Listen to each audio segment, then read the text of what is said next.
ದೇವಸ್ಥಾನ ಅಂದ್ರೆ ಜನರಿಗೆ ಒಂದು ಪರಿಶುದ್ಧವಾದ ಧಾರ್ಮಿಕ ಭಾವನೆ ಮತ್ತೆ ನಂಬಿಕೆ.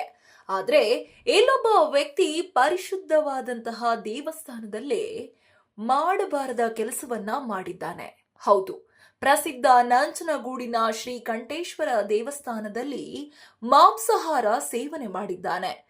ಹೌದು, ನಂಜನಗೂಡಿನ ಶ್ರೀಕಂಠೇಶ್ವರ ದೇವಾಲಯದ ಅನ್ನದಾಸೋಹ ಭವನದ ಮುಖ್ಯ ದ್ವಾರದಲ್ಲಿ ಅಪಚಾರ ಆರೋಪ ಬೆಳಕಿಗೆ ಬಂದಿದೆ. ಹೂವಿನ ವ್ಯಾಪಾರಿ ಪ್ರದೀಪ್ ಎಂಬಾತನು ದೇವಾಲಯ ಸನ್ನಿಧಿಯಲ್ಲಿ ಮಾಂಸಾಹಾರ ಸೇವನೆ ಮಾಡಿದ್ದಾನೆಂಬ ಆರೋಪ ಹೊರಬಂದಿದೆ. ಮಾಂಸಾಹಾರ ಸೇವಿಸುತ್ತಿದ್ದ ಪ್ರದೀಪ್ನನ್ನು ಗಮನಿಸಿದ ಭದ್ರತಾ ಸಿಬ್ಬಂದಿ ತೀವ್ರವಾಗಿ ತರಾಟೆಗೆ ತೆಗೆದುಕೊಂಡಿದ್ದಾರೆ.